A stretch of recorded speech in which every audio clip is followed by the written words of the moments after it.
सोमवार व्रत कथा। पुराने समय की बात है। एक नगर में एक साहूकार रहता था। साहूकार के घर में धन की कोई कमी नहीं थी, लेकिन उसका कोई संतान नहीं था। इस वजह से साहूकार दुखी परेशान रहता था। पुत्र पाने के लिए वह हर सोमवार व्रत किया करता था और पूरी श्रद्धा के साथ भगवान शिव के मंदिर में जाकर शिव पार्वती जी की पूजा अर्चना किया करता था। साहूकार की भक्ति देखकर माता पार्वती प्रसन्न हो गई और शिवजी से उस साहूकार की मनोकामना पूरी करने का आग्रह करने लगी। माता पार्वती जी की इच्छा सुनकर भगवान शिव कहते हैं कि हे पार्वती, इस संसार में सभी को अपने कर्म का फल भुगतना पड़ता है।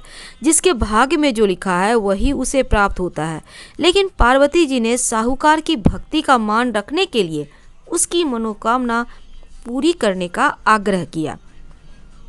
भगवान शिव ने मां पार्वती की इच्छा के अनुसार साहूकार को पुत्र प्राप्ति का वरदान दे दिया, लेकिन साथ ही यह भी कहा कि इसकी पुत्र की आयु सिर्फ 12 वर्ष की होगी। साहूकार माता पार्वती भगवान शिव की बातचीत को सुन रहा था। यह सब सुनकर साहूकार को ना तो दुख हुआ और ना ही खुशी। वह पहले की भांति भगवान शिव का व्रत करता रहा। कुछ दिनों के बाद साहूकार के घर में एक पुत्र का जन्म हुआ। जब साहूकार का पुत्र 11 वर्ष का हो गया, तब उसे पढ़ने के लिए काशी भेज दिया गया। साहूकार के पुत्र के मामा को बुलाया गया और उसे बहुत सा धन देकर कहा कि तुम इस बालक को काशी विद्या प्राप्त करने के लिए ले जाओ और रास्ते में यज्ञ करते हुए जाना। साथ ही ब्राह्मणों को भोजन कराते और दक्षिणा देते जाना। दोनों मामा भांजे यज्ञ करते, ब्राह्मणों को भोजन कराते, दक्षिणा देते काशी की ओर चल पड़े। रास्ते में उनको एक शहर दिखा। उस शहर के राजा की बेटी का विवाह था, परंतु जो राजकुमार विवाह के लिए आया था वह एक आंख से अंधा था। उसके पिता को यह बात बड़ी चिंता में डाली थी कि कहीं राजकुमार को देखकर राजकुमारी और उसके माता पिता विवाह में किसी प्रकार का अड़चन ना कर दे।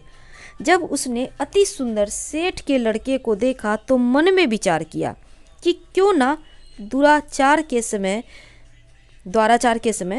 इस लड़के से बर का काम चलाया जाए। ऐसा मन में विचार करके राजकुमार के पिता ने उस लड़के और उसके मामा से बात की। इस बात पर वे दोनों राजी हो गए। फिर उस साहूकार के बेटे को बर के कपड़े पहनाकर घोड़ी पर बैठाकर कन्या के द्वार पर ले जाया गया। सभी कार्य संप्रसन्नता से संपूर्ण हो गए। राजकुमार के पिता ने सोचा कि यदि विवाह कार्य भी इसी लड़के से करा लिया जाए तो क्या बुराई है। ऐसा विचार कर लड़के और उसके मामा से कहा, यदि आप फेरों और कन्यादान के काम को भी करा दें तो बड़ी कृपा होगी। मैं इसके बदले आपको बहुत सारा धन दूंगा। दोनों ने इसे स्वीकार कर लिया और विवाह कार्य को बहुत अच्छी तरह संपन्न हो गया। सेठ का पुत्र जिस समय जाने लगा, उसने राजकुमारी की चुन्नी के पल्ले पर लिख दिया, तेरा विवाह मेरे साथ हुआ, परंतु जिस राजकुमार के साथ तुमको भेजेंगे वह एक आंख से काना है। मैं काशी पढ़ने जा रहा हूँ। सेठ के लड़के के जाने के पश्चात राजकुमारी ने जब अपनी चुन्नी पर ऐसा लिखा पाया तो उसने काने राजकुमार के साथ जाने से मना कर दिया। उसने अपने माता पिता को सारी बात बतला दी और कहा, मेरा पति ये नहीं है, मेरा विवाह इसके साथ नहीं हुआ। जिसके साथ मेरा विवाह हुआ है वह काशी जी पढ़ने गया है। राजकुमारी के माता पिता ने अपनी कन्या को विदा नहीं किया और बारात वापस चली गई। उधर सेठ का लड़का और उसका मामा काशी जा पहुंचा। वहां जाकर उन्होंने यज्ञ करना और लड़के ने पढ़ना शुरू किया। जिस दिन लड़के की आयु 12 साल की हुई उस दिन उन्होंने यज्ञ रचा रखा था। लड़के ने अपने मामा से कहा, मामा जी आज मेरा तबीयत कुछ ठीक नहीं है। मामा ने कहा, अंदर जाकर सो जाओ। लड़का अंदर जाकर सो गया और थोड़ी देर में उसके प्राण निकल गए। जब उसके मामा ने आकर देखा कि उसका भांजा मृत पड़ा है, उसको बड़ा दुख हुआ। उसने सोचा, अगर मैं अभी रोना पीटना मचा दूंगा तो यज्ञ का कार्य अधूरा रह जाएगा। अतः उसने जल्दी से यज्ञ का कार्य समाप्त कर ब्राह्मणों के जाने के बाद रोना पीटना शुरू किया। संयोगवश उसी समय शिव जी पार्वती जी उधर से गुजर रहे थे। जब उन्होंने जोर जोर से रोने की आवाज़ सुनी तो पार्वती जी कहने लगी, महाराज कोई दुखिया रो रहा है, इसके कष्ट को दूर कीजिए। जब शिव पार्वती जी वहाँ पहुँचे तो उन्होंने पाया वहाँ एक लड़का है जो आपके वरदान से उत्पन्न हुआ। शिव जी ने कहा, हे पार्वती, इसकी आयु इतनी ही थी, यह भोग चुका। तब पार्वती जी ने कहा, महाराज इस बालक को और आयु दो, नहीं तो इसके माता पिता तड़प तड़प कर मर जाएंगे। माता पार्वती के बार बार आग्रह करने पर शिव जी ने उसको जीवन का वरदान दिया। शिव जी की कृपा से लड़का जीवित हो गया और शिव जी पार्वती जी कैलाश पर्वत चले गए। शिक्षा पूर्ण होने पर वह लड़का और उसका मामा उसी प्रकार यज्ञ करते, ब्राह्मणों को भोजन कराते, दक्षिणा देते अपने घर की ओर चल पड़े। रास्ते में उसी शहर में आए जहां उस लड़के का वहां की राजकुमारी से विवाह हुआ था। वहां आकर उन्होंने यज्ञ आरंभ कर दिया। उस लड़के के ससुर वहां के राजा ने उसको पहचान लिया और महल में ले जाकर बहुत आवाभगत की। बहुत से दास दासियों सहित आदर पूर्वक अपनी राजकुमारी और जमाई को विदा किया। इधर साहूकार और उसकी पत्नी भूखे प्यासे रहकर अपने बेटे की आने की प्रतीक्षा कर रहे थे। उन्होंने प्रण लिया था, यदि हमें अपने पुत्र के मृत्यु का समाचार मिला तो वह अपना भी शरीर त्याग देंगे। लेकिन अपने बेटे के जीवित होने का समाचार पाकर बहुत प्रसन्न हुए। उसी दिन भगवान शिव ने साहूकार के सपने में आकर कहा कि मैंने तेरे सोमवार का व्रत करने, सावन सोमवार का व्रत कथा सुनने से प्रसन्न होकर तेरे पुत्र को लंबी आयु प्रदान किया है। इस प्रकार जो कोई भी सोमवार का व्रत रखता है, सावन सोमवार का व्रत रखता है, सुनता है, सभी के दुख दूर होते हैं। भगवान शिव जिस प्रकार आपने साहूकार के बेटे पर कृपा की, उसी प्रकार सभी पर अपनी कृपा बनाए रखना और व्रत कथा सुनने वाले को, कहने वाले को, हामी भरने वाले को और पूरे परिवार के दुखों को दूर करना। पहली कथा समाप्त होती है। सोमवार व्रत कथा में एक और कथा है, चलिए सुनते हैं। एक बार भगवान शिव जी पार्वती जी के साथ भ्रमण करते हुए मृत्यु लोक की अमरावती नगर में पहुंचे। उस नगर के राजा ने भगवान शिव का एक विशाल मंदिर बनवा रखा था। शिव पार्वती उस मंदिर में रहने लगे। एक दिन पार्वती जी ने भगवान शिव से कहा, हे प्राणनाथ, आज मेरा चौसर खेलने की इच्छा हो रही है। पार्वती जी की इच्छा जानकर भगवान शिव जो है उनके साथ बैठ गए चौसर खेलने। खेल प्रारंभ होते ही उस मंदिर का पुजारी आ गया। माता पार्वती जी ने पुजारी जी से पूछा कि हे पुजारी जी, यह बताइए इस बाजी में किसकी जीत होगी। तो ब्राह्मण ने कहा कि महादेव जी की, परंतु चौसर में शिव जी की पराजय हुई और माता पार्वती जी जीत गईं। तब ब्राह्मण को उन्होंने झूठ बोलने के अपराध में कोढ़ी होने का श्राप दिया। शिव जी पार्वती जी उस मंदिर से कैलाश पर्वत लौट गए। पार्वती जी के श्राप के कारण पुजारी कोढ़ी हो गया। नगर के स्त्री पुरुष उस पुजारी की परछाई से भी दूर रहने लगे। कुछ लोगों ने राजा से पुजारी के कोढ़ी हो जाने की शिकायत की, तो राजा ने किसी पाप के कारण पुजारी को कोढ़ी हो जाने का विचार कर उसे मंदिर से निकलवा दिया। उसकी जगह दूसरे ब्राह्मण पुजारी को बना दिया। कोढ़ी पुजारी मंदिर के बाहर बैठकर भिक्षा मांगने लगा। कई दिनों के पश्चात सर्वलोक की कुछ अप्सराएं उस मंदिर में पधारी और उसे देखकर कारण पूछी, तो पुजारी ने निसंकोच भगवान शिव, माँ पार्वती के चौसर खेलने और पार्वती जी के श्राप की सारी बात कह सुनाई। तब अप्सराओं ने पुजारी को 16 सोमवार का विधिवत व्रत रखने को कहा। पुजारी द्वारा पूजन विधि पूछने पर अप्सराओं ने कहा, सोमवार के दिन सूर्योदय से पहले उठकर स्नान वगैरह से निवृत्त होकर स्वच्छ वस्त्र पहनकर, सूर्योदय से पहले उठकर आधा सेर गेहूं का आटा लेकर उसके 3 अंग बनाना, फिर घी का दीपक जलाकर गुड़, नैवेद्य, बेलपत्र, चंदन, अक्षत, फूल, जनेऊ का जोड़ा लेकर प्रदोष काल में भगवान शिव की पूजा अर्चना करना। पूजा के बाद 3 अंगों में एक अंग भगवान शिव को अर्पण करके एक आप ग्रहण करें, शेष 2 अंगों को भगवान का प्रसाद मानकर वहां उपस्थित स्त्री पुरुषों बच्चों में बांट देना। इस तरह व्रत करते हुए जब 16 सोमवार बीत जाएं तो 17वें सोमवार को 1 पाव आटे की बाटी बनाकर उसमें घी गुड़ मिलाकर चूरमा बनाना। फिर भगवान शिव को भोग लगाकर वहां उपस्थित स्त्री पुरुष बच्चों को प्रसाद बांट देना। इस तरह 16 सोमवार व्रत करने और व्रत कथा सुनने से भगवान शिव तुम्हारे कोढ़ को नष्ट करके तुम्हारी सभी मनोकामनाएं पूरी कर देंगे। इतना कहकर अप्सराएं स्वर्गलोक को चली गईं। पुजारी ने अप्सराओं के कथानुसार 16 सोमवार का विधिवत व्रत किया। फलस्वरूप भगवान शिव की अनुकंपा से उसका कोढ़ नष्ट हो गया।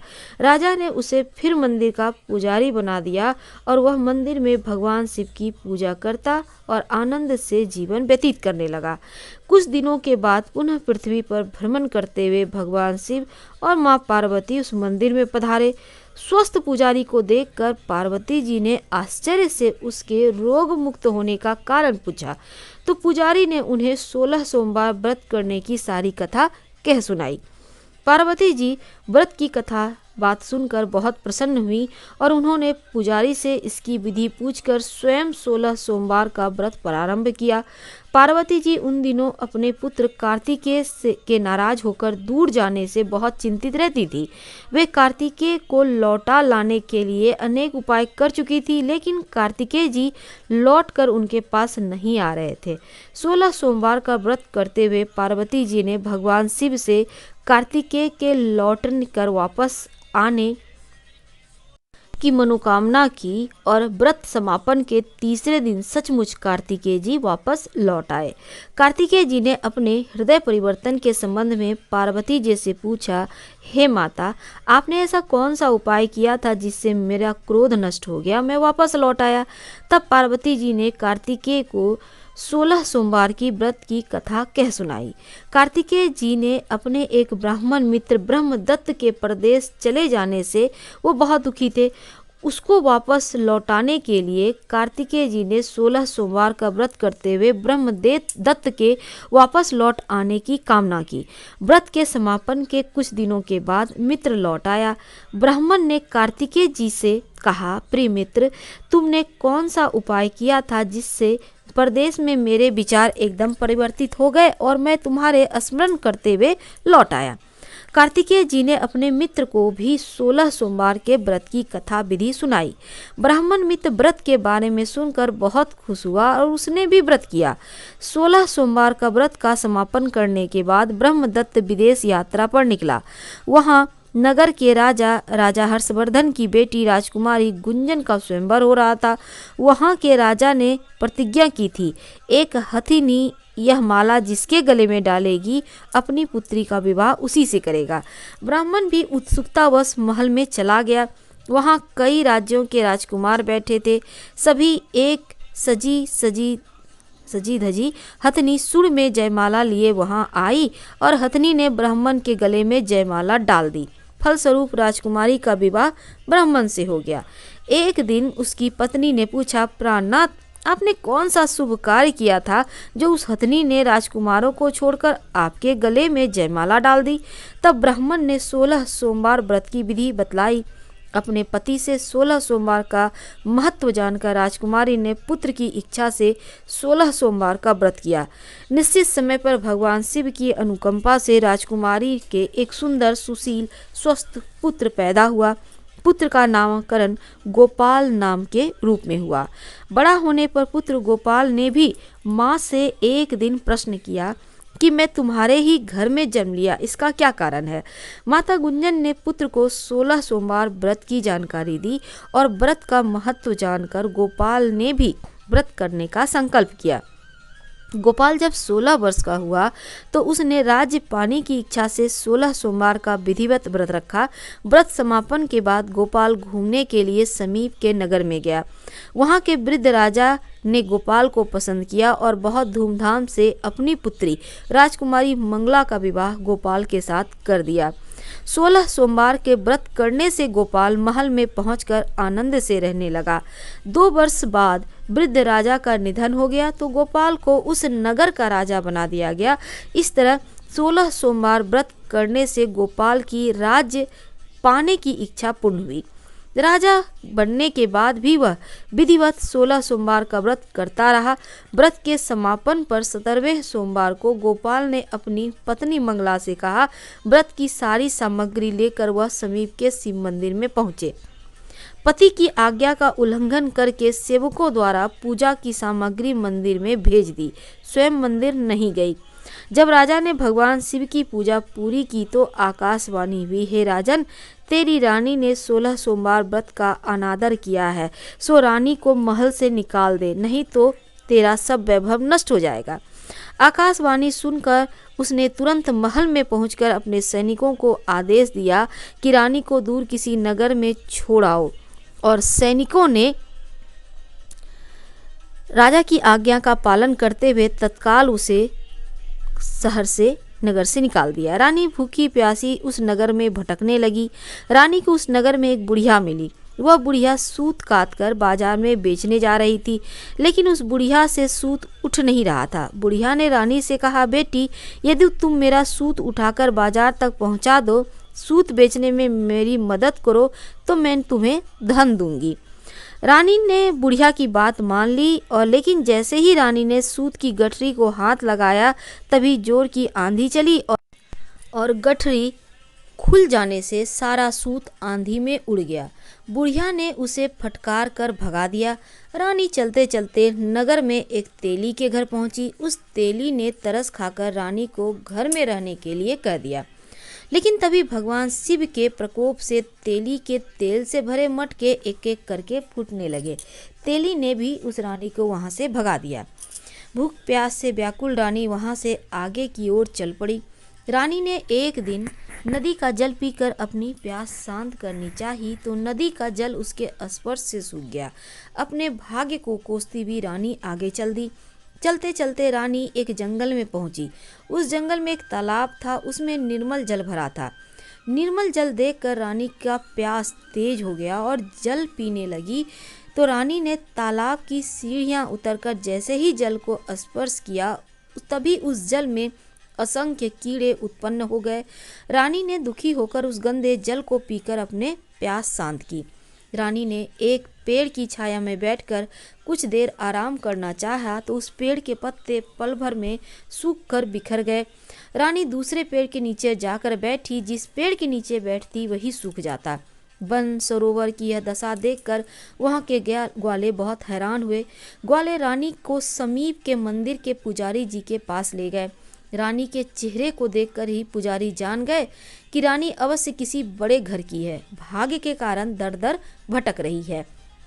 पुजारी ने रानी से कहा, पुत्री, तुम कोई चिंता मत करो, मेरे साथ इस मंदिर में रहो, कुछ ही दिनों में सब ठीक हो जाएगा। पुजारी की बातों से रानी को बहुत सांत्वना मिली। रानी उस मंदिर में रहने लगी। रानी भोजन बनाती तो सब्जी जल जाती, आटे में कीड़े पड़ जाते, जल से बदबू आने लगती। पुजारी भी रानी के दुर्भाग्य से बहुत चिंतित होते हुए बोले, पुत्री, अवश्य तुमने कोई अनुचित काम किया है, जिसके कारण देवता तुमसे नाराज हैं। उनकी नाराजगी के कारण ही तुम्हारी यह दशा हुई है। अब चिंता करते हुए पुजारी की बात सुनकर रानी ने अपने पति के आदेश पर मंदिर में न जाकर शिव जी की पूजा नहीं करने की सारी कथा सुना दी। पुजारी ने कहा, अब तुम कोई चिंता नहीं करो, कल सोमवार है और कल से तुम 16 सोमवार के व्रत करना शुरू कर दो। भगवान शिव अवश्य तुम्हारे दोषों को क्षमा करेंगे। पुजारी की बात मानकर रानी ने 16 सोमवार का व्रत प्रारंभ किया और रानी सोमवार का व्रत करके शिव जी की विधिवत पूजा अर्चना की तथा व्रत कथा सुनने लगी। जब रानी ने 17वें सोमवार का विधिवत व्रत का समापन किया तो उधर उसके पति राजा के मन में रानी की याद आई। राजा ने तुरंत अपने सैनिकों को रानी को ढूंढ कर लाने के लिए भेजा। रानी को ढूंढते हुए सैनिक मंदिर में पहुंचे और रानी से लौट कर चलने को कहा। पुजारी ने सैनिकों से मना कर दिया और सैनिक निराश होकर लौट गए। उन्होंने राजा से सारी बात बताई। राजा स्वयं मंदिर में पुजारी के पास पहुंचे और रानी को महल से निकाल देने के कारण पुजारी जी से क्षमा मांगी। पुजारी ने राजा से कहा, यह सब भगवान शिव के प्रकोप के कारण हुआ है। इतना कहकर रानी को विदा किया। राजा के साथ रानी महल में पहुंची। महल में बहुत खुशियां मनाई गई, पूरे नगर को सजाया गया। राजा ने ब्राह्मणों को अन्न वस्त्र धन का दान किया। नगर में निर्धनों को वस्त्र बांटे गए। रानी 16 सोमवार का व्रत करते हुए महल में आनंद पूर्वक रहने लगे। भगवान शिव की अनुकंपा से उसके जीवन में सुख ही सुख भर गए। 16 सोमवार के व्रत करने, कथा सुनने से मनुष्य की सभी मनोकामनाएं पूर्ण होती हैं और भगवान जीवन में किसी भी तरह की कमी नहीं होने देते। स्त्री पुरुष आनंद पूर्वक जीवन यापन करते हुए मोक्ष को प्राप्त करते हैं। हर हर महादेव।